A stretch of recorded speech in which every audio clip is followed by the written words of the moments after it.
Hey! Ted! Ted! Hey, Ted, where the hell's the corkscrew? Hello, everybody. I'm John. I'm Justin. And this is Gore Gore Goblins. Goblins. Yeah, Yay. where we talk about horror movies we like. Some we don't. And some that, I don't know, we never saw before? We've never seen or heard of before. But everybody's heard of this one. Yeah, because we've been talking about the franchise for the past episode. Because today we're talking about Friday the 13th, the final chapter. In quotation marks. Big fucking quotation marks. Jesus Christ.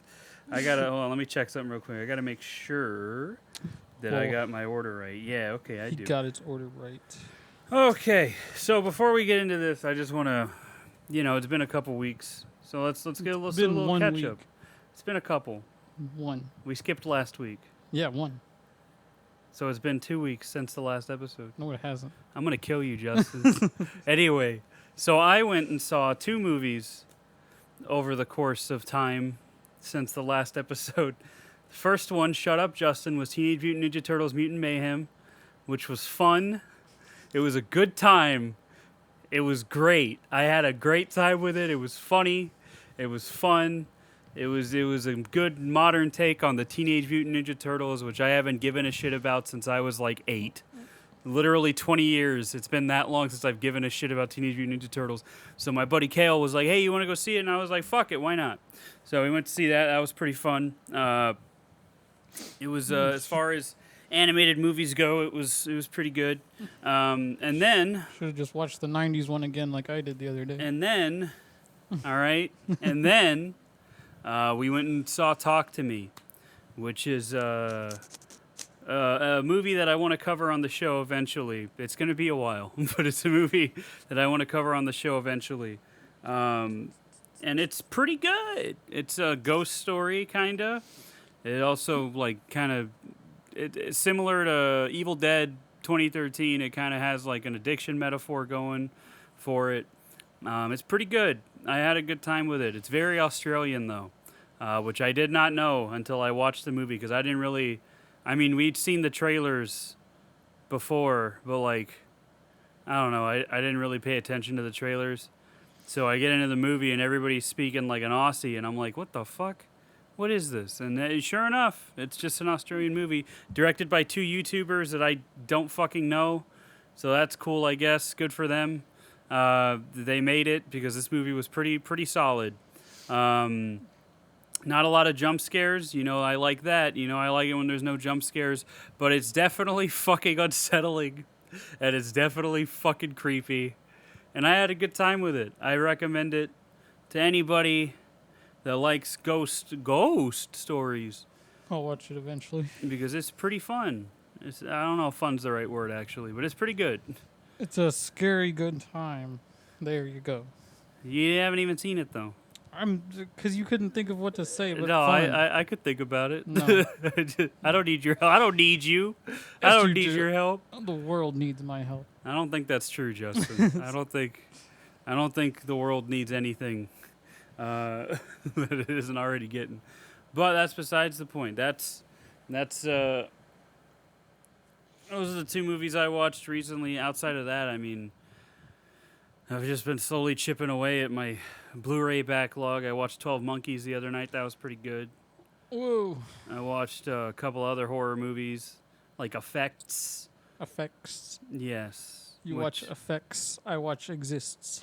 Yeah, you told me about that one. That's another one we're going to cover eventually, too. It's going to be a little bit because this episode is officially the beginning of our Friday the 13th Nightmare on Elm Street extravaganza. This is officially the start. So, we're just going to have so much to talk about for the next, 2 months. Yep. And it's going to be great. It's going to be a lot of fun. Can't wait. But, yeah, Exists. Tell me about Exists. Tell me what that was like. Well, it was a Bigfoot movie, found footage movie. Classic, yeah. Directed by the dude who directed, what the fuck was it? Blair Witch. Which Blair Witch? The original. The original one? Yeah. Okay. So I got points for that, I guess. That's why it was filmed so well. Yeah, it's probably because he knows how to handle found footage. So yeah. The acting was not terrible. which is until the end where it's like it just seemed like they didn't know how else to end the movie. So it kind of went in a weird direction. well, yeah. But other than that, the whole build up and the actual creature effect, it actually looked really good. I'm curious if he filmed that. That's George. That's George. Hey, George, come here.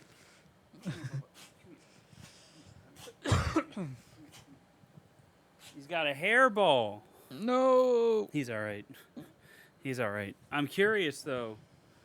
I'm curious if he filmed that the same way that he filmed Blair Witch, where a lot of it was, I think if I remember correctly, they would leave, like, they would wake up in the morning and they, like, camped out. Like, that was how they filmed it. And they would wake up in the morning and they'd just have, like, cue cards, basically, that would tell them what the plan for the day was as far as, like, what scenes were going to happen. And then from there, it was improv to get from point A to point B to C to D, whatever.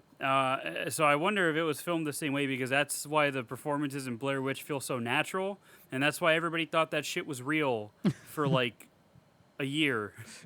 The other advantage to that was no social media yet, so you know it was very easy to build up hype like that. So yeah, it's I'm interested to cover that one too eventually.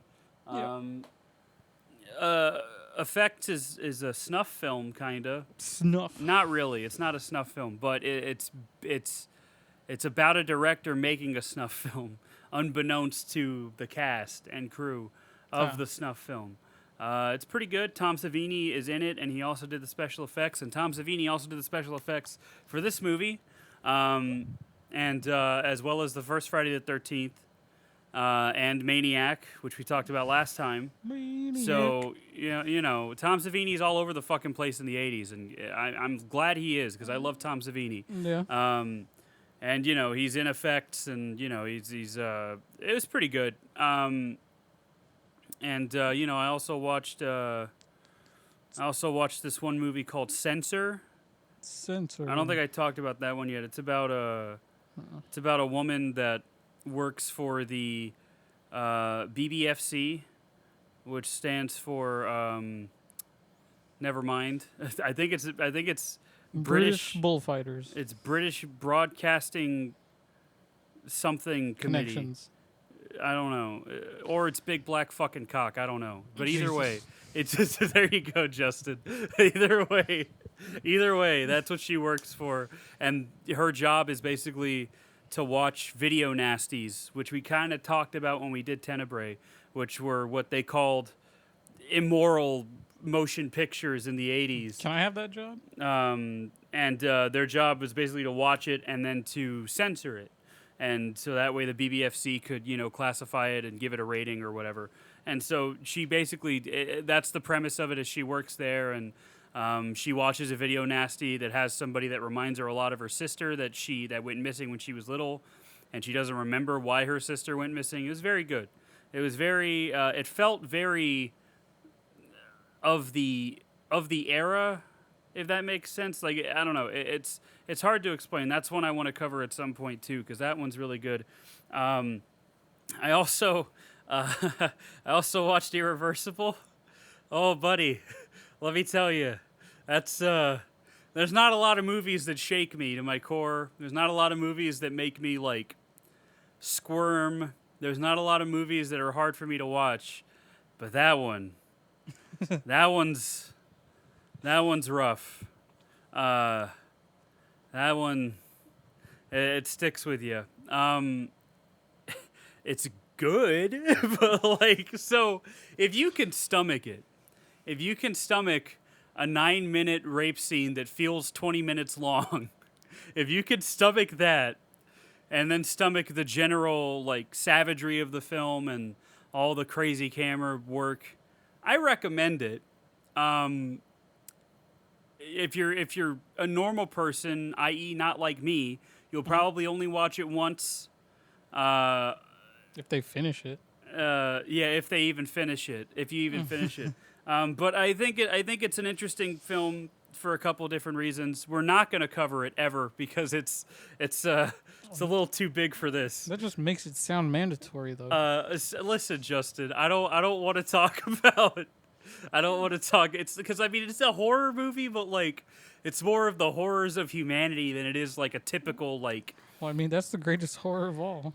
I guess we did watch Maniac, but I don't. I'm torn on covering it because that one's rough. If we do Martyrs, which we will, because that's on the list. If we do Martyrs, I guess we have to do Irreversible. But it's a very. It made me not use Letterboxd anymore because I didn't know how to write a review, and I also feel like using Letterboxd kind of made me. Watch movies differently than I used to because I stopped watching movies because I liked them. I started watching movies so I could rate them on Letterboxd, and I started watching them like thinking, how am I going to rate this? And that's not fun for me. That's not why I watch movies. I watch movies because I like movies. I don't watch movies so I can rate them on a website. And it was like kind of fucking with my head, so I just got rid of it. Also, I didn't know how to formulate a review for Irreversible. Also, You should have just wrote "don't." Don't. Yeah, 5 stars. Don't. Like that's what it would have been. But there are also some reviews that I was reading about it where it's that same problem that I have with like Roger Ebert talking about Isabella Rossellini and Blue Velvet. I know I've talked about it before, where he's like, "Oh, how dare David Lynch put out a movie where a woman is tortured and." First of all, that's every David Lynch movie. Secondly, where a woman is tortured and paraded on the streets naked. And I'm like, and Isabella Rossellini kind of was like, I can choose my own roles. I knew what I was doing, you know? Same thing with this. Monica Bellucci knew what she was in for. So initially, Gaspar Noé was like, hey, I want to make a movie about a real-life couple, Vincent Cassel and Monica Bellucci. And then... they didn't realize what it was going to be until Gaspar Noé got his fucked up little hands on it. And so then Monica Bellucci was like, okay, I'm down. I'm good. So it's that same thing where it's like she knew what she was in for and she still chose the role. To this day, she's still very proud of that role. She's still very proud of what the movie says about, you know, the savagery of normal people and how... You know, a rape revenge movie can only really have a happy ending if you watch it in reverse, which is how the movie's presented. And then, you know, also watching it that way makes it more horrifying because then you see, like, these little things that led up to this moment that is just irreversible. Like, that's the thing. Yeah, that scene's hard to watch. I'm going to just say that. I'm going to say that. Hey, George, come here, buddy. Come here. It's okay, baby. Stop, George. It's okay. Stop hacking up a hairball, baby. It's okay. Come here. Come on. Come on. Hey, Poor talk, George. Justin. I gotta take care of him. Take care of the George. Take care of the child. Well, I have no knowledge about anything he was talking about, so I'll just talk about the 90s Turtles movie because I watched that the other day. It's not a movie that was meant to watch in high quality. Yeah? Because now I see everything that was wrong. It's like... I don't have to pause it at that one scene. I can see his hand. And then when he opens his mouth way too wide and you see the mouth inside. You see the face. It's like, God. It's like watching Terminator 2 on Blu-ray for the first time and you just see all the people that aren't Arnold Schwarzenegger. And I'm just like, well, that kind of ruins it for me. I'm not happy anymore. I don't like this movie. I still like Terminator 2. But anyway... So there were reviews on Letterboxd of Irreversible. I think the most insulting one that I saw was somebody said that they hated how Gaspar Noé like sexualized rape. And I was like, did you not watch the movie? Because there was nothing sexual about that scene. Nothing. That scene was like one of the most fucked up things I've ever sat through. Like that, and it's shot in a way specifically so it wouldn't be sexualized. Like, you know, I also watched Death Wish 2, which is a movie that I watched when I was way too young with my grandfather. And you know, there's like 2 rape scenes back to back in that fucking movie because it's an exploitation film. So, and both of those, you have like reaction shots of the rest of the gang, like watching as this woman's getting, you know, horrifically, you know, torn up and shit. and you have these camera angles that are sexualizing it because again it's an exploitation film. Gaspar didn't want to do that with this. He wanted you to feel like the victim, not the perpetrator. So he just put the camera down on the floor and it sits there for 9 minutes. 9 very long minutes. And I was like, Jesus fucking Christ. This is like I think like, you know, I'll see these Twitter prompts like, what's a movie that scared you or what's a movie that shook you to your core? I didn't really have an answer before. I do now.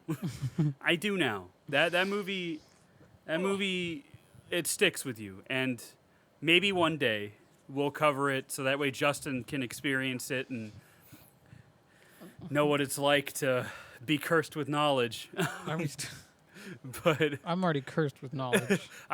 Justin's seen like actual people die, so I don't know. Like, but maybe one day we'll cover it because it is. I would classify it as a horror movie, but it's a very existential horror movie, if that makes sense. I also watched From Beyond, which is amazing. I don't remember if I talked about that one. No. I think I did. I don't know. did. But From Beyond's great. It's amazing. It's by the guy that did Reanimator. Which Reanimator is a franchise. We'll cover that whenever we cover it. But From Beyond's great. I love From Beyond. It's so fucking good. That's like one of my favorite horror movies from the 80s. Like up there with The Blob and fucking The Thing. It's very good. Very good. What else did you watch, Justin? Did you watch anything else interesting? No, I just continued my fucking disbelief of how many people actually think Resurrection is better than any other Halloween movie. Oh yeah, did we talk about that? Yeah, we talked about that. But right? I keep seeing more people post shit. It's like, oh my god, Ends was not that bad. You know what I think it is? Well, Ends is a movie that has to grow on you. That's a movie that you have to watch more than once, and you have to be willing to watch it more than once. That's the new Halloween 3. Except I think I liked Ends a little bit more than 3, but with Resurrection, I think it's this revisionist thing where like the prequels, the Star Wars prequels, it's the same shit where people probably watched it when they were a kid. So, you know, it's got this kind of nostalgic air about it. You know what I mean? So I think that's what it is. It's kind of like, and this is something we'll get into when we talk about Scream, but it's kind of like how there's a lot of people that like Scream 4, and I think it's the weakest one watching it like now. But there's a lot of people that was their first like experience of Scream in a theater, you know? And Halloween Resurrection might have been the same thing for a lot of kids. Just like you have people to this day that like Freddy vs. Jason a lot more than any of the other Friday the 13th movies or even Nightmare on Elm Street movies because that was their first exposure to it. And I mean, like, it's not like, you know, we're not like that with stuff that we like. Like, you know, your first Slipknot album was All Hope Is Gone, and that's one of your favorites. I think Psychosocial is one of your favorite songs because that was the first song you heard. For me, Subliminal Verses was the first album I really heard all the way through, so that's why that one's my favorite. And then, you know, but the self-titled is a very close second. But yeah, I think it's just a revisionist, like, oh, we grew up with it type thing, you know? They're wrong, but, you know, it's not... I wouldn't say it's the best. Like, saying it's your favorite is one thing, but saying it's the best is it's like odd. Half those people you can tell are just odd. Hating Ends. Like, with no rhyme or reason, they just are following the trend.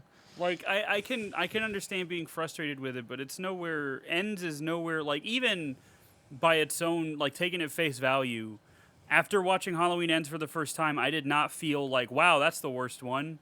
Because I already felt that way after watching Curse of Michael Myers. So I like... And the amount of people that defend that one, too. Well, because Curse of Michael Myers has that producer's cut, so it's like an Alien 3 situation where people will be like, oh, but you just got to watch the editor's cut, bro. It makes... The assembly cut of Alien 3 is so good, and I'm one of those people. So yeah, but I don't think it saves Halloween 6. I get it, but Halloween 6 has so many other issues I can get... outside of that. I can get defending H2O because, I mean, that was the definitive one for the longest time. That was the Halloween 2018 at a time when Scream and those type of movies were kind of at their peak.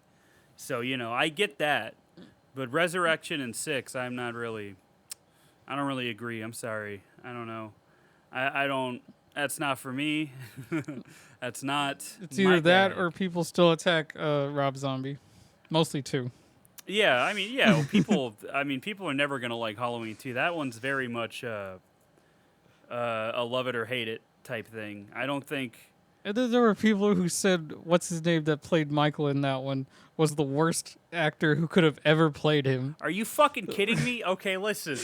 The only time Michael has ever been scary to me outside of John Carpenter's original is in those fucking Rob Zombie movies. Because his physicality and his fucking just sheer height is so, like, foreboding and imposing. Jeez, how can you say that that's... I'm going to kill these people, first of all. Also, Tyler Mane would make a great Jason. Just saying. But it's like... How do you watch those movies and that's like one of your least favorite things? Like, come on, there's so many other problems you could have with that movie. Someone was like, he's not, this is not, we don't need a Michael that's brutal and blunt up close. We got Jason for that. Okay, but like that's how I felt too until I watched the fucking movie. Yeah. Because there's a reason for it. It's Like a different like, take. Like and we talked about this, but like my biggest fear with those movies was that it's going to humanize him, but it doesn't. It just contextualizes him, which I think is interesting. You can have your problems with those movies, especially with the dialogue, because it's Rob Zombie. But like, Yeah. it's to say that he doesn't know how to shoot a fucking like horror scene is, I think that's kind of foolish. I don't know. Yeah. Like just that like the scene that sticks in my head the most is after he fucks up Annie. And she's just screaming, Laurie, and all you see is just Laurie and Annie. You don't know where Michael is. Yeah. And I'm like, dude, that's so good. Like, that's such a good way to shoot that. Oh my God, I love that first one way more than I thought I ever would. And then it just gets, that scene gets even better when he just stumbles out from behind the door and then Annie's screaming for Laurie is her trying to warn her and she's just like, I'm trying. Doesn't she's even just know like- the danger she's in. She doesn't even know, and that's so good. Ah, my God, now I want to watch it again. But like, I love that one, man. But yeah, I don't know. It's. I think people are they're just gonna latch on to, I think, the first exposure they had to a given franchise. You know what I mean? Like, I'm pretty sure I mean, you felt that way about Halloween 4 and 5, kind of, where like you really like those because you watched them all the time when you were a kid. So it's that nostalgic aspect to it. And just like I'm sure there are people that feel that way about the final chapter, which is what we're here to talk about. After our little introduction spiel, our little certified sidetrack segment. Yeah, we haven't called it that in a We while. haven't called it that in a long time, I know. But yeah, and Friday the 13th, chapter 4, final chapter. the final one, totally the final one. Totally. We don't have 7 more of these to do. Is it 7? Hold on. There's 12 entries. We don't have 8 more of these to do. We don't, we don't. Come on, man. There's so many of these. And this is where they start to go downhill a little bit. So part 3 was supposed to be the ending too. That's why Michael dies. Like that's Jason? Whatever. You fucking know what I mean. That's why Jason dies, because that was supposed to be the big ending. You know what I'm saying? So. Hold on a second. Ding. So, I mean, if Jason was supposed to die, that's why he got hacked in the head and, all that shit. But Paramount, in their infinite wisdom, didn't label it as such. So they were like, okay, let's make up for it by They were making too another focused one. on the 3D. Yeah, evidently. They were too focused on that fucking shit-ass 3D. God, I hate that. God damn it. Like, the more I think about it, the more I hate it. But, so part 4 was supposed to be the definitive final chapter, and that's why Tom Savini came back, because he was like, well, if you're going to kill Jason, I created him, so, let's do it. You know what I mean? So, but, as all things go, it made a lot of money. Also, Frank Mancuso Jr., I believe, is the name of the producer.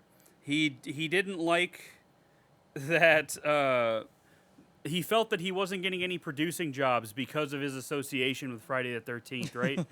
Because, Friday the 13th is very trashy. It's very, I don't know, sleazy. So he felt like, oh, well, this is hurting my career. So he was like, I just want to fucking end it. Get it over with. Too bad it made money. But this one, it's the usual shtick. We got a group of horny teenagers. One of them played by Crispin Glover, which is amazing. Well, first we get another recap. Yeah, another recap, of course. All three of these movies. And then we also get another Jason actor. I think it's Ted White is the stuntman that plays him. He was like in his 50s when he did it. It's just fucking insane. And so but the difference with this one is that we get, in addition to all the horny teenagers, we get a family raised by a single mother, who just vanishes at one point, with a daughter named Trish, and a son named Tommy Jarvis, played by Corey fucking Feldman. So that is where we're at. We got a little kid now because the producer and the studio felt that, oh, well, they've never had a kid, kill somebody before or be the final girl, as it were, before. And it's funny because this came out in 1984. And, what is it, 4 years later when Halloween 4 comes out, it would do the same thing, kind of. It would have the same kind of ending where it implies that this person, that the child is now going to be a killer. So, but yeah, this one, it's the same shtick. But what I don't like about this one, and I'm just going to say this up front, I don't like that it plays Jason like close to the chest. You know what I mean? Like it's almost like, because you only get like glimpses of him. Like it's like they're doing the first or second movie again, where you kind of just see glimpses of him, and like it's mainly like POV kills and shit like that. In this, it felt like they were doing that, but like we know it's Jason. Like, you're not fooling anybody. Like, why are you hiding him from the camera? You know what I mean? Like, it felt very weird. Another thing is that, I don't know, it didn't, I still think the second one's my favorite, just because that one feels like a sequel should. It's, it kind of takes everything that was good about the first one and then expands upon it. That's what a sequel should do. And 3 and 4 really haven't done that for me since 2. Especially fucking 3 didn't even come close.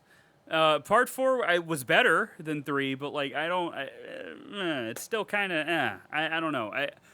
Jason, I mean, I understand the buildup of having Jason pop up at the end and it being like, I'm Jason or whatever, because I'm pretty sure he says that in his head. Yeah. But you don't really. I don't know. Like, I kind of wish this one would have just been like, oh hey, we know it's Jason. We're just gonna have him brutalize kids. Also, with this one, I think you can tell that the MPAA was really kind of leaning in on, hey, don't be so violent, because a lot of the kills had very abrupt cuts. You know what I'm talking about? Did. Like when old Axel gets his head twisted, which is a really cool gag, by the way. When he gets his head twisted, it just cuts. And then when the nurse is getting gutted, it just cuts. There's no, like, transition. It's just a hard cut. And that bugs me because, it's not real. None of this is real. Why are you upset? None of this is fucking real. I don't know. This one's been my favorite so far. It's been your favorite? Yeah. I still think this... I mean, like I said, it's better than 3, and I definitely enjoyed it. I just feel like it flowed a lot better. But I think 2 is still my favorite. While also still having too much going on? I think that's all these movies, man. I don't know. Well, this one was like bouncing between the family and then the group, and then they were together, and then... And then you had the horny twin sisters, and then you had, what's his name, Rob? The weird guy who just pops out of nowhere. Sandra's sister, the underage girl from part 2. Her Sandra's brother. Whoops. Yeah. The underage girl from part 2, her brother, who's wanting to get revenge on Jason, and then he just gets fucking blipped like it's nothing. Like he's killing me. He's killing me. Yeah, he sure is, brother. I don't know. Like I don't know what you thought would happen, but yeah, he sure is killing you. Boy, howdy. I like how Trish just like immediately fell in love with him too. Well, I mean, can you blame her? It's the 80s, Justin, and she lives in the middle of the fucking woods. Where else is she going to find some solid dick, you know? Like where else is she going to find that? Especially living with a single mom and a fucking annoying-ass little brother. Which, fun fact, Ted White, Jason, said that Corey Feldman was the meanest little shit that he's ever, had the pleasure of working with. Ted White also hated Joseph Zito, the director, because Joseph Zito refused to let an actress that had a nude scene in the water come out of the water and warm up in between scenes, and she ended up getting hypothermia. And then fucking what's his name, Doug or whatever, the virgin's boyfriend, the one that gets his head crushed in the shower, he actually got his head slammed against fucking tile. They didn't put a crash pad there or anything. So Ted White did not like Frank Zito. He didn't like Tom Savini either until Tom Savini was like, hey, I'm a stuntman. I know what this is like. And then he was like, oh, okay, we're buds now. It was one of those things. Unspoken agreement. Yeah, it was that. And it's funny because there's that part where Jason pops out of the window and grabs Corey Feldman, right? So that was where Ted White really got to get his anger out, because he was supposed to pop in at a time and Corey Feldman was expecting it, but he waited a couple beats. So Corey Feldman let his guard down and he popped through the window, and those screams are genuine because he was terrified by the fact that this grown-ass man was fucking grabbing at him. But yeah, so that's all fun. Lots of drama behind the scenes on this one. But that's just filmmaking. I don't know, but yeah, there was, so you got your horny teenagers. Crispin Glover's broke up with somebody named BJ Betty. I wonder why that's what her name is. Probably because I don't know, she probably sucks dick or something. You think? But he broke up with her, and then his jokester buddy Ted is I hated that guy so much. Oh, let me put it in the computer, and I'm just like, he's gonna die. He's gonna die horribly, isn't he? And he did. Boy, did he. So did Crispin Glover. He got zoinked pretty hard. I gotta say, he got one of the rougher deaths in the movie, and then he got crucified by Jason for some reason. Oh yeah. For some reason, Jason was, and then what I love about that is he does that, and then he just pushes him out of the way when he's chasing Trish, and it's like, why did you put him there then? Why did you? You're not Michael. What are you doing? He didn't think she'd go around him. Yeah, that's fair. But yeah, so, and then you got this virgin Sarah, I think, and then Sam is the slut that has her reputation or whatever, and then they just have a little house party at this place they rented, I guess, and so they have a little house party, and then Jason kills them all. But not before waking up in the morgue. I guess this is the first time we get a zombie Jason, right? I guess. Because there's no explanation for it. My man took an axe to the face. Got back up. I think it's fair to say he was dead. He was dead for a little bit.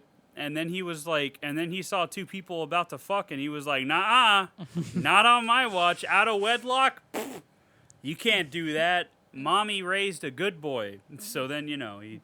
So, it wakes him up in Jason X. So yeah, that's one of the funniest things about that fucking movie is him just bolting up as soon as they start having sex. That's so good. Oh, that shit had me laughing. Another thing that had me laughing in this movie was there's that part where Jason throws Rob through the window, right? And for a split second, I thought that was Jason that had just fucking run up and power dove through the fucking window. So I started laughing my ass off because it looked so funny. And then it just shows Rob's dead body, and I was like, oh fuck, that wasn't him. And Oh my god, I was laughing. I was laughing real hard. That actually made me laugh out loud. And then we talked about Trisha's mom when she gets killed. Like she just gets killed off screen. There was supposed to be a dream sequence ending, which, as is tradition, there was supposed to be a dream sequence ending where like Trish is like going through the house and she finds her mom's body in like the bathtub or something, and then she was gonna wake up and then Corey Feldman was gonna come look at the camera like at the end of Thriller, just like he does in the movie anyway. But so yeah, I mean the plot is pretty standard. I don't know. Jason just kills a bunch of people. He just For whatever reason. he can't help himself. He just fucking hates campers. Yep. Yeah, like why does he like?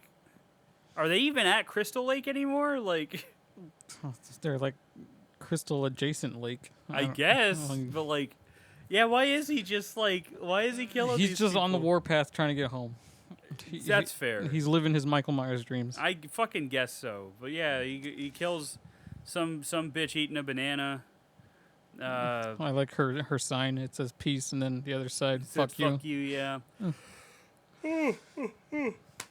Oh, boy. But yeah, so, and then, I guess we could talk about the kills. I guess, I don't know. There's not really a lot to go over plot-wise outside of, Jason wakes up. He ain't happy. He goes murder spree. Yeah. Some shit happens in between. Corey Feldman makes, like, masks and shit. Yeah. Good for him. Because he's got to be a quirky kid, Yeah. I think it was kind of fucked up that Paul got harpooned in the dick, though. That was rough. Poor guy. That's what he gets for fucking having a girl and then flirting with another one right in front of her. Yeah, like what did he think was gonna happen? Really? Like I was like, dude, what are you doing? Like, she's right there. I guess you're a teenager, so you don't know any better. But like, he's just a teenage dirtbag. Yeah, exactly. And so this fucking one of the twins gets all hot on him, and he's just like, oh, the attention. But, like, bitch, you were making out with Sam, like, 5 seconds ago. Yeah. Like, where did that go? Like you you already got all the attention you want. You were making out with Sam while Crispin Glover was doing his fucking, club dance that he actually did, apparently, at clubs. Like, that was just how he would dance. I believe it. He looks like he would. He really does, right? And then, he fucks the other twin or whatever. And then, not before her sister gets fucking harpooned against the wall. Yeah. Which made me laugh also. Just because it just looked ridiculous. But, and then, like, he kills Sam in a very Kevin Bacon way. Where he, like, stabs her from under the boat. Under the boat. Which, wasn't that a rubber boat? Like, yeah. So wouldn't it have, like... Deflated, right? I don't know. But, like, it's still there when Paul goes to look for her, and then he freaks out when he sees... the air's on the sides, not the middle. But then it would have, like... Well, I don't care. And I don't know how boats work. I don't know how boats work. That's a quotable Justin moment, everybody. I don't know how boats work. It's just that's on par with me during Halloween 5 going, I don't know, I'm not a gardener. Like it's the same energy. I don't know how boats work. You either row them or the propeller propels you. I don't fucking know. See, that's the best thing about these movies is we can overanalyze them because movies that were never meant to be overanalyzed. But yeah, then let me see who else. Fucking Ted gets a knife in the back of the head after the porn he's watching. Yeah, the very ridiculous porn he's watching. That he's just loving. Yeah, he loved that. Furthermore, I want to talk about Axel watching like an instructional dance video, I guess. And he's just like getting his rocks off to these women in leotards or whatever. And I'm just like, brother, porn exists at this point. Well, go to the movie store. He was at work. So? You think that stopped? He's working in a morgue. Like, you think that stopped him before? Come on. Like, come on, man. Get some, you know what I'm saying? I mean, he was trying with that nurse. Yeah, and then she got upset. Because Jason's hand touched her. Because Jason was like, not on my watch. And then he gutted her. So good for him, I guess. And then, then the bitch with the banana. And I don't know, who else? Let me see. He died after that. The other twin gets thrown out the window. Yeah. Crispin Glover, Crispin Glover gets a corkscrew through his hand and then gets I guess a axe to the face, like a hatchet. It Not looks a so hatchet. funny. A fucking meat cleaver. There we go. A cleaver to the face. And he's just like, ah! And then he dies. And then he gets crucified by Jason because he had sex out of wedlock. And Jason does not approve. So, and then, old boy gets his head crushed against the fucking shower wall. And then he gets pinned against the wall like Bob in Halloween. Classic. It's a classic. That's a staple, And then he finds Sarah, and what does he do? He throws an axe through the door and kills her. And fucking explodes the Right door. in the chest. And then Jason kills Rob in the basement, He's killing me. which is just, again, funny. I don't know, like... I couldn't take that part seriously. No, yeah, like, it's very strange. And then Jason throws him through the window, and again, I thought this was Jason just running and power diving through the window. So I was laughing my ass off because I was like, why would Jason do that? And then you get that iconic shot of him kicking the door in or breaking through the door, which I think is fantastic. He just wanted some Kool-Aid. Yeah, and then he goes after Trish, and Trish, I think Corey Feldman shaves his head To and look he's- like Jason. to look like Jason when he was a little baby boy. Because that worked And somehow. he's like, "Look, Jason, it's me, you." Do you remember? And then Jason's like, "What the fuck? I didn't look like that." And then he gets his mask cut off. And then I guess Trish has never seen a disabled person before because she had a very averse reaction to it. We need to cancel Trish. Yeah, obviously. But then Jason gets a machete to the side of his face, and then he falls on the fucking machete, and it just like splits his head in half. And I'm just like, damn, dude, that's awesome. And then Jason like twitches, and Corey Feldman's like, "Fuck you, die!" And Die. It's incredible. Die. It's a fucking work of art. Apparently, Jason's head was gonna get split like vertically to where like he was dead, right? Like you saw him die. And then they just kept changing it. And it was at that point when they knew, like, oh, well, they're getting cold feet and they want to bring their cash cow back, right? They want to keep milking them. So that's what they did after this, kinda. But yeah, so he gets got. He gets killed by a machete. Yep. Good for him, dude. Glad he died. I guess, and that's all the kills, really. I don't know. Like, I don't really know what else to talk about with this one. It's the same shit. I'm gonna be real. It's the same shit. It's the same shit as every other slasher. The guy who played Jason was good. Any scene with Jason was good. The kills looked good. The effects I just were all wish, good. That they lingered on screen more. Yeah. Actors weren't fucking terrible. Crispin Glover was fun. Yeah. Yeah, the acting wasn't bad at all. It was pretty good. Hey, George, you okay, baby? I mean, most times I hate little kids in movies, but this is the one I can give a pass to also. No, I didn't like him. Like Jamie Lloyd, Danielle Harris's Jamie Lloyd was like unironically a very good performance. Well, she had a point to the story too. And Corey Feldman's just kind of like, I'm a little kid. I make masks and play video games. I make masks and I play video games while wearing my masks. Strange man we just met. Better run him up to my room. Yeah, that's not weird. It's a different time. It's a different time. Back when kids could just do that.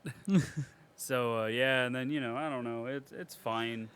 I still think the second one's my favorite. But, yeah, I mean, it definitely has its moments. I'll say that.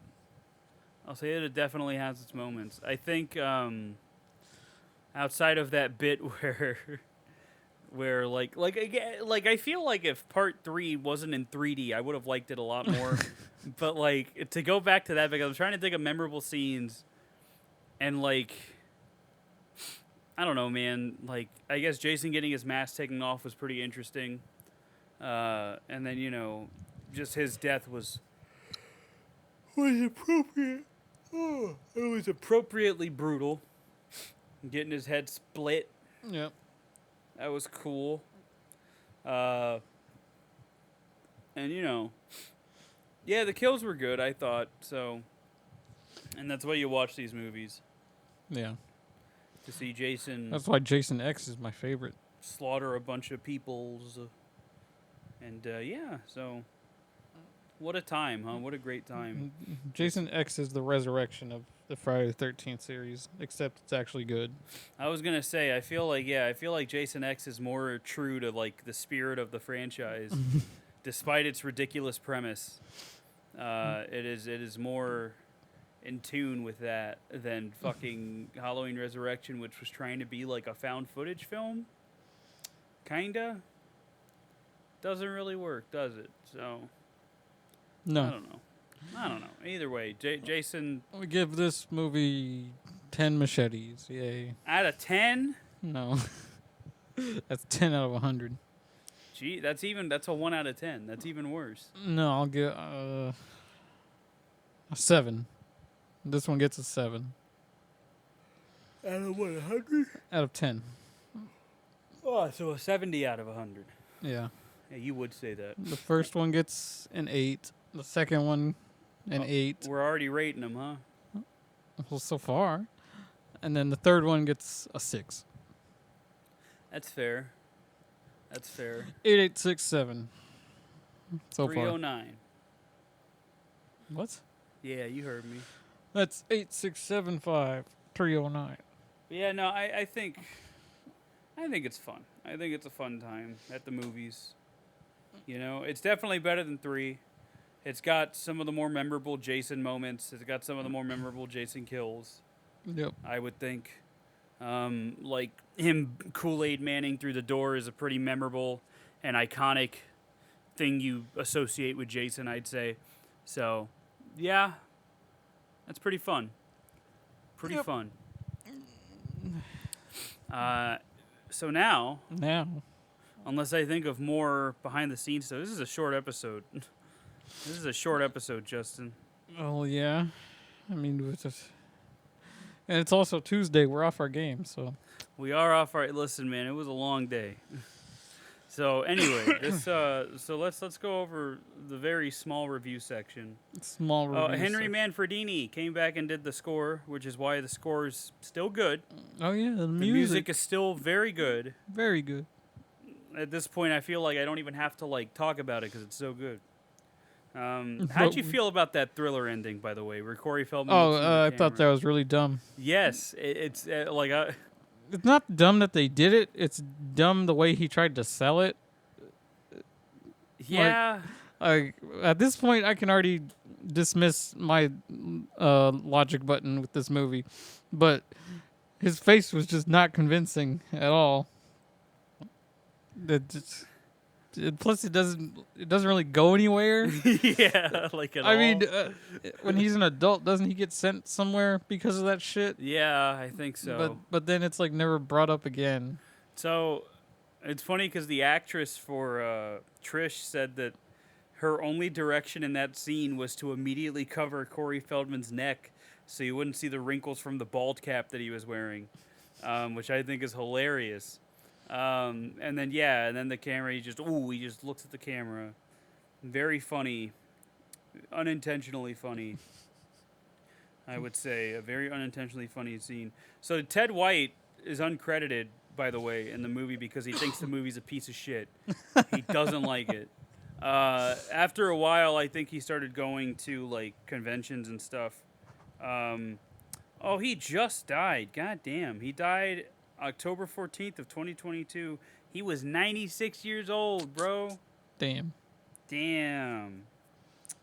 Fucking R.I.P. to a very iconic Jason. Yep. I would say a very iconic Jason. R.I.P. dude. But yeah, he thought the movie was a piece of shit. So yeah, part 3 was supposed to be the end of the trilogy. It wasn't, as you know. Neither was this one. So, yeah, it definitely wasn't. And Joseph Zito was the director, and they told him, they told him they'd double his salary if he wrote and directed, and he's like, I'm not a writer. And he's like, but okay, I'll try. So what he did was he just outsourced the money to somebody else to have him write it, and that's what he did. So yeah, and then let me see. So yeah, Henry Manfredi. So reception. My favorite part, box office. Friday the 13th, the final chapter opened on Friday, April 13th, 1984, on 1,500 screens and grossed 11.1 million in its opening weekend. The film would ultimately take in 33 million at the U.S. box office. Keep in mind, this movie had how much of a budget? What was the budget? It was 2.2 million. So this movie made back A lot. all of its money. On the review aggregator website, Rotten Tomatoes. Oh. Friday the 13th, the final chapter, holds an approval rating of 22%. Oh, God. Based on 32 reviews, with an average rating of 4.2 out of 10. The site's critics' consensus reads as lumberingly single-minded as its homicidal star. Friday the 13th, the final chapter, adds another rote entry to an increasingly labored franchise. Funny thing, Ted White said he specifically wanted to make Jason's movements seem more deliberate because he didn't want Jason to be an oaf, and I don't think he was. Yeah, I don't think so. Like, that's why he's one of the best Jasons, because he seems deliberate. He doesn't. It's not like in part 3 where he's just kind of running. Yeah. You know, like I don't know. Roger Ebert and Gene Siskel berated the film on their show, My God. with the former deeming it an immoral and reprehensible piece of trash. Immoral.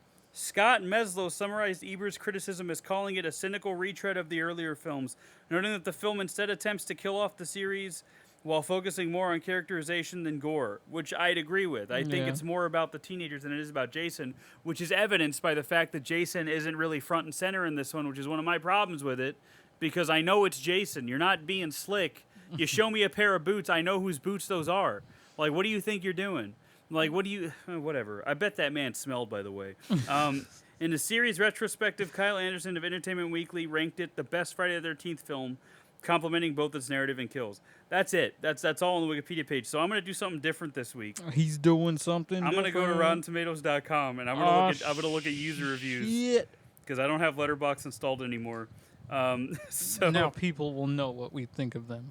Friday the 13th, the final chapter.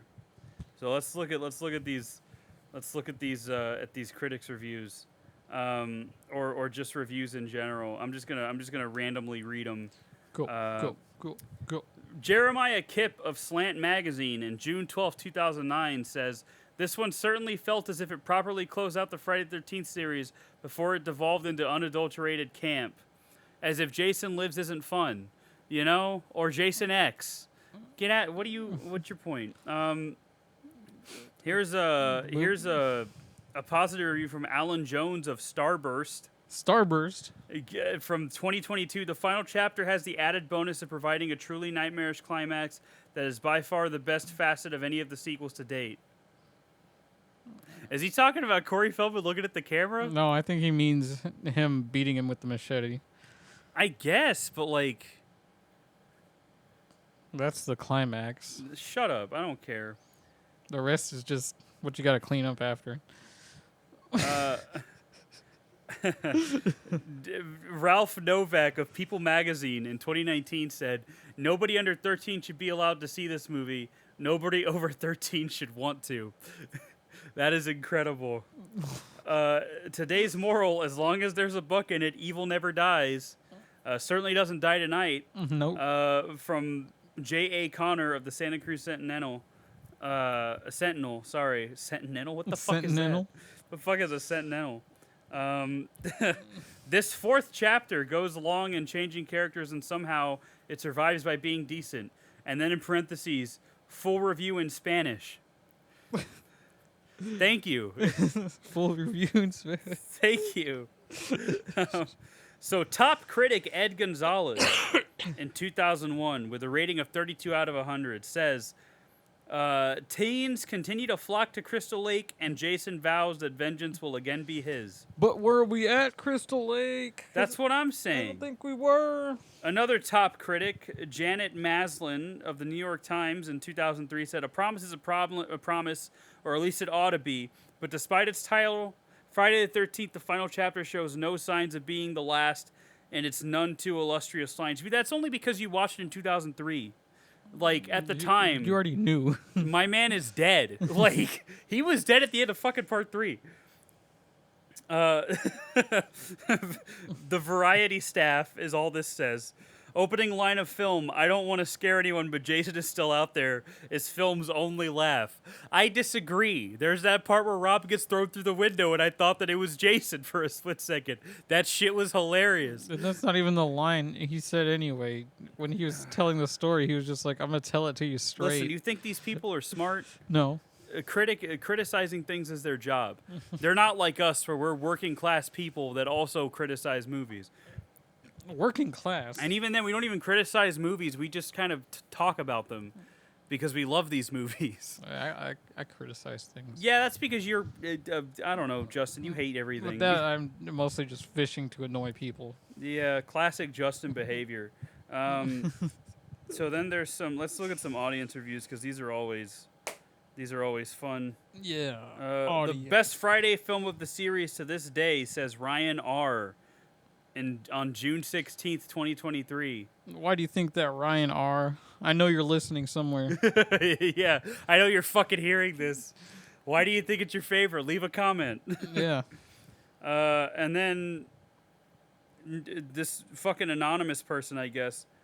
The best Friday the 13th and one of the best slasher movies ever. All the people bombing this movie are mentally handicapped. He said that in April 28th of 2023. He gave it 5 stars. I disagree. A true fan. Honestly.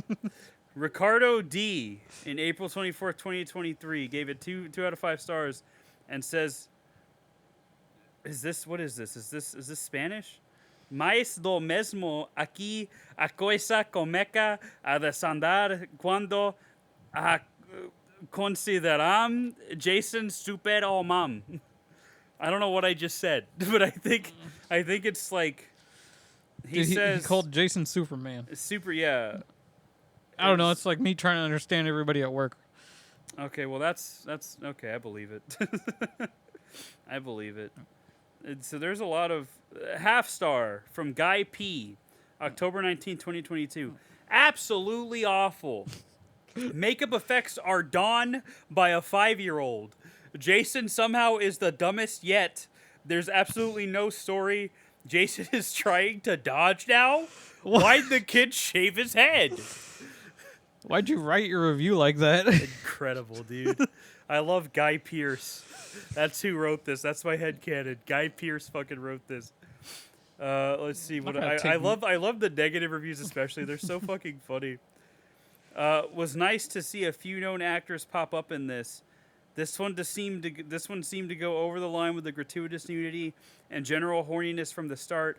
I am getting sick and tired of seeing the bad guy's feet walking as a form of tension. Same, dude. Has some better kills at least.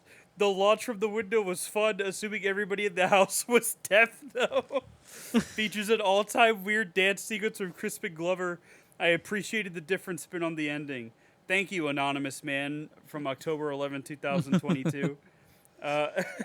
He's killing me. This is a long one. He's killing me. He's killing me. I'm committing the cardinal sin of skipping some entries in this franchise to get to this, the 4th film, and considered one of the better appearances of Jason. But that's okay because the studio also committed a sin calling a movie the final chapter and then making several more. Plus, there's a recap at the beginning anyway. Upon release, critics panned the final chapter for being too much like its predecessors and not adding much new to the formula and just serving as a quick cash grab for a slasher subgenre that was quickly falling out of favor. Fortunately, the retrospective has been much more favorable as 80s cult and genre director Joseph Zito delivers one of the cleanest franchise slasher entries of the decade, seldom languishing in build-up or context thanks to the previous films in the series, and instead delivering a lot of fun kills built on genre tropes with a particular love for throwing things through windows. That's right, dude. So much shit gets thrown through fucking windows in this movie. There's a ridiculous amount of glass breakage. Like, what the fuck? That was something that stuck out to me when I was watching it. Oh my god. We end up seeing a lot more of Jason directly in active movement than we do in previous movies, which takes away some of the chilling mystique, but there's still plenty of great build-up focus on a string of circumstances that sees one sexually active teenager after another peel off from the group to get killed and placed in some contorted display pose. Oh, to die to a mass killer while watching an old movie on projector. The Letterboxd user's dream. 3 out of 5. Thank you, Taylor L. I'm going to assume that was Taylor Lautner from October 2nd, 2022. Aiden S. on 9/11/2022. On the 21st anniversary of 9/11, this man decided to review Friday the 13th, the final chapter. And he said, well, that was certainly another Friday the 13th movie. Thank you, Aiden, for your insightful comments. Thank you. 2 out of 5. Let me see. Mateo L. gave this movie 2 out of 5 stars and then said my rating for the film is a 4.3 out of 10. No, your rating for the film is a 2 out of 5. What the fuck? Who are you? Oh my god. Sheldon A. gives this film 5 stars. He says, Bazinga, solid entry in this series. My second favorite of the franchise. Love Ted Cooper and Jim Mortimer Bond. Those are some fucking 50 old-ass names, dude. Tommy Jarvis and the Jarvis family are a great addition to the Friday the 13th franchise. Thanks, bud. Thanks for that. What a guy. What a man. 3 out of 5 stars from this anonymous man.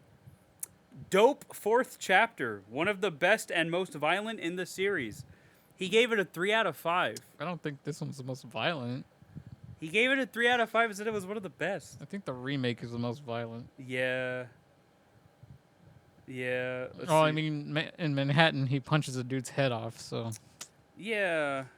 Well, that's more funny than violent. Yeah. Why would you think you could square up to fucking Jason? So, Farah R. on August 3rd, 2021. 2 out of 5. They just keep getting worse. This one didn't even have a camp. And Jason wasn't getting creative with his machete at all. Incredible. I love these. Oh, what a great review. I love these, dude. Didn't have a camp. I love these so much. The negative ones are the best. 1.5 stars by AA in lowercase, by the way. AA. December 16th, 2020. Garbage. Respect for an attempt to further the supernatural aspect of Jason at this point in the franchise. However, it falls flat on its face. If nothing else, it's better than Jason Takes Manhattan. Thank you, AA. Thank you so much for that insightful review. So, let me see.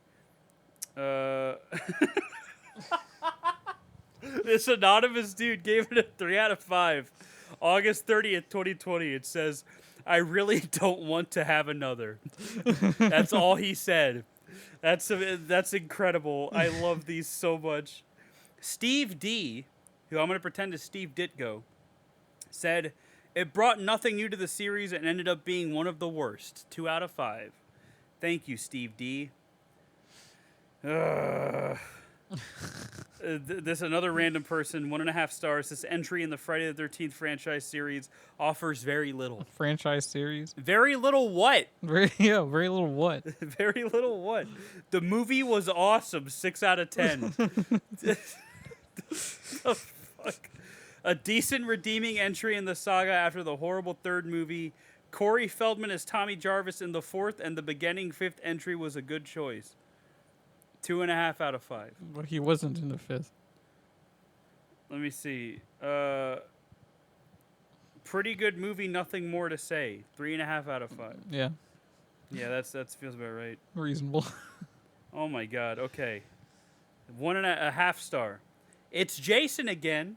This movie consists of basically a butch Butch? of kids have sex and get owned by Jason. Yeah, get oh. Oh my god.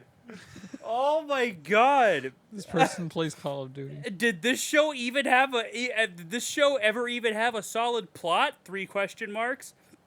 I'm on the 4th movie now, and these are almost literally all the same. I am completely beside myself with wonder that anybody ever found this franchise entertaining or scary in the least. You barely ever even see Jason. He pops out and just owns people. rarely ever even seeing his face. This epic piece of crap of a franchise has a thinly strewn together plot line, 0 suspense because you already know what's going to happen to pretty much every character, and 0 character development. When Jason owns somebody, I just don't care. This show was literally made for teenagers having a slumber party who just want to get a jump scare out of their girlfriends. If you're by the way, extremely bored and all there is on TV is reruns of game shows at 3 a.m., maybe you could justify watching the first one, but don't waste your time with the other like 10 of these because you're not going to see things substantially new. This franchise sucks, forget about it. Thank you, anonymous, probably 13-year-old. 1.5 stars. Jason kills campers in a movie that's only difference from the other movies is a kid with puppets. That's fair. Puppets. 5 stars. Why is this not number 1? That's what he said. That's what he said. I don't know what to tell you. That's what he said. A little stale, but a great 3rd act. 3 out of 5. 3 out of 5. Oh my god, some of these reviews are. A lot of these are real short and sweet, which is good. 2.5 stars. It's not the final chapter. Thank you, anonymous man. 1 star. Dull, artless, scareless, and pointless, with one of the worst horror endings in memory. This is a 50-year-old woman, probably, who's probably got cobwebs in her pussy. I'm just being real. Listen, that might have been a little too far. I don't care. Have you seen the trailer for the new Exorcist? Why would I waste my time with that? Yeah, of course I saw it. I saw it before Talk to Me. And the best part about it was the music. Yeah. That music fucking bangs, brother. I love it. I mean, it looked kind of creepy. It's just the first movie again. But there's 2 girls this time. Yeah, dude, oh boy. Anyway, 2 out of 5, not as hilarious as 3. Was 3 hilarious, Justin? No. Yeah, see, I don't think so. 2 out of 5. It was very repetitive and stupid, and the kid killed Jason? That is so stupid. I mean, he didn't. Trish did, technically. Oh my god, this is amazing. This is incredible. This is what I read on Facebook, and I can't help but comment on it and start arguments. 1.5 out of 5. Another bad, stupid Friday the 13th movie starring some more random kids. I said bad stuff about the last 2 films, but this is a whole lot worse. I know that old movies only have scares at the end of the movie, but still, over and over again, I'm bored of that. Make a Friday the 13th movie like Scream, where the scares show up at the beginning of the movie? What are you talking about? Very unoriginal Friday the 13th movie, still at that iconic Camp Crystal Lake. I am intrigued of what Jason does in New York City. That was one of the most scatterbrained reviews I've ever read. All horror movies have scares at the end. Make a Friday the 13th movie like Scream where the scares show up at the... Does he mean the killer shows up at the beginning? No, but like... yeah. Scream is a play on the tropes of a slasher movie. He's stupid. Oh my god. I wish the names were still here. Well, there's Joel C. Okay, never mind. There's Scott M. Awesome. They're not writing interesting reviews, though. One of the better Jason movies, but that's not saying much. 1.5 out of 5. I don't really like this movie. I just didn't really like it. There's not much I want to say about the movie right now. Why even write a fucking review, bro? Just rate it and move on. What are you doing? You just had to say something. 2.5 out of 5. George McFly versus Jason. Guess who wins? Obviously, George McFly. 1 out of 5. Just as this series was starting to gain steam with part 3. What are you talking about? This film comes along and grinds everything to a halt. A poor script with disjointed filmmaking results in one boring film. All right, buddy. Gain steam with part 3. He must have watched it in 3D. Oh, this one's from a super reviewer. 1.5 out of 5. If the Friday the 13th movies did end after this one, I would have been a little annoyed as Jason's screen time must only clock in about 5 to 6 minutes altogether, as the first hour is very boring, full of horny teens who can't act, just drinking and sleeping with each other. Yawn. And even when the killings really begin, it's nothing new. Jason's death was pretty gruesome. It did annoy me that out of all the people he's killed, it's a young boy who kills him, which I suppose we didn't see coming. But the rest of the film was predictable and should only be watched by fans of the previous films. Yeah? Yeah. Yeah, that's interesting. What a great website Rotten Tomatoes is. Truly. What a fantastic. A place where intellectuals can gather. No verified audience reviews? Damn, dude. Oh my god, my throat hurts. Yeah, well, That's what happens when you inhale paint dust all day. is that what the kids are calling it these days? Yeah. Awesome, dude. Anyway, yeah, that's how it is. That's Friday the 13th, the final chapter, everybody. That's all I got to say. I can't scroll through Rotten Tomatoes reviews all day, all right? Yeah, then we're just going to become the equivalent of a YouTube reaction channel. I think it's still fun to do it, though, because some of those reviews are funny. Yeah. But, just for shits and giggles. But yeah, that was final chapter. It's a Jason movie. You know what to expect when you watch it. Whether you want it or not, yeah, you know what to expect. Whether you've wanted it or not. Oh wait, I can't make that joke. You don't play Destiny. Yeah, you're right, because it's a bad game. It's not a bad game. Keep talking. It has its moments. Anyways, final chapter is not the final chapter, but if you want to leave it at that, I guess you don't know what good movies are. No, I'm just kidding. Yeah, it's worth a watch. I think it's fine. I just think the second one's still my favorite. No. Because I don't know. I like burlap sack Jason. I'm gonna be real. Sack boy. Yeah, sure. That's what we're gonna call him. Mountain man Jason. Sure. Yeah, that's what we're gonna call him. Yeah. Yeah, I like part 2 a lot. So yeah, I mean it's I if you like these fucking movies, you'll like it. I don't know what else to say. Like, they're all pretty good. They're all fun. Yep. So yeah, that's Friday the 13th. You know what we're doing next week? What are Nightmares on Elm Street? A Nightmare on Elm Street, baby. Let's go. The very first one. Let's go. The start of it all. Which is not as good as the remake, Shut the fuck up. but The remake is fucking awful. we're going to cover it anyway because we care about our fans, kind of. It'll also be our 40th episode. 40. Damn. We've done this shit 40 times. I mean, it's already been a year. Jesus Christ. Before you know it, it'll be 2. Yeah, and then 7. But anyway, Why you assuming jump we from don't 2 all to melt 7? in the fucking Texas heat. Either way. Either way. Nightmare on Elm Street's next week. Hell yeah. The original classic starring Heather Langenkamp and fucking Robert Englund. Robert Englund, baby boy. Robert Englund. And Ooh. wasn't this Johnny Depp's first movie? Yeah, I Yeah. think so. And he fucking dies, dude. He gets splattered. Fucking Freddy sucks him in and fucking comes blood out of the bed, brother. That's what he does. It's a blood geyser. It's so cool. I can't wait. I loved watching in the documentary how they did that effect. Yeah, I'm very excited to watch Nightmare on Elm Street again. I've been meaning to rewatch these movies So I'm looking forward to it because Nightmare on Elm Street, I really like Freddy Krueger as a character. I think he's a fun little guy who likes killing people, and he's such an asshole. I love him. Yep. So I'm excited to watch these once again. Once again. So next time, Nightmare on Elm Street, mark your calendars because it's coming. Followed by Friday the 13th, Part 5. Yeah, A new beginning. Was that Part 5 or was that Part 7? That's 5, I think. Then what's Part 7? 7. I don't know. Fuck, what was Part 7?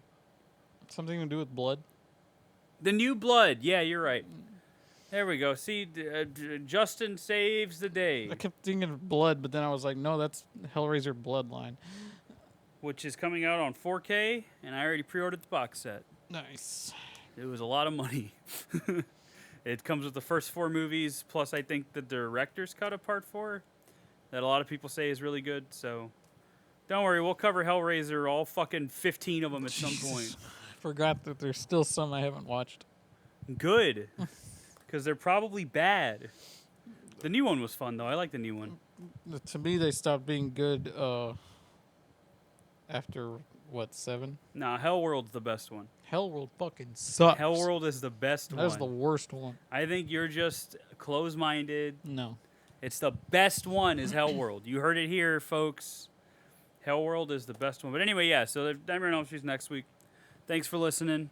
Follow us on everything. Facebook. Follow us on YouTube. Digest the podcast wherever you digest your podcasts. And eat a lemon. Don't do that. Why? Lemons are good. You would say that. Drink pickle juice. Ew, what the fuck? That's the best Are you cure my for a mom? hangover. What are you doing? Oh, you get hangovers? Well, Can't relate. When I have before. I've never gotten a hangover. Like, ever. And I've gotten really fucked up before, and I've never gotten a hangover. Well, lucky you. There was one night I threw up 5 times throughout the night. And I was not hungover the next day. I was fine. Okay. I was fine. Strong genes, brother. My mom was the same way. God bless America. Anyway, that's it. That's all we got. Yep. Follow us on everything. Follow us on Facebook where Justin will post stuff sometimes. Sometimes.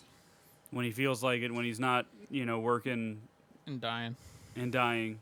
In that order. So, yeah. Or playing a game. Or shitting. I don't know. Yeah, I don't know. Yeah. Yeah, fuck it. No comment. Anyway, all right. This weekend, I'm going to Houston Horror Film Fest. It's this weekend? Yeah, you got until tomorrow to buy tickets, brother. Oh, my God. If you want to go, you got until tomorrow to buy tickets. We're going on Saturday. So, Okay. So just you better buy them now if you want to go and meet Daniel Harris. And also Nick Castle. And also Ken Foray is going to be there, which I'm excited for because that's Big Joe Grizzly from Halloween. And that's also, he was also in From Beyond, and I loved him in From Beyond. So I'm excited. Nick Castle, the original Shape, is going to be there. Alex Vincent from Child's Play, Lauren Lavera, and Elliot, the kid from Terrifier 2 are going to be there. Elliot Fullman? I don't know his name. But he's going to be there too.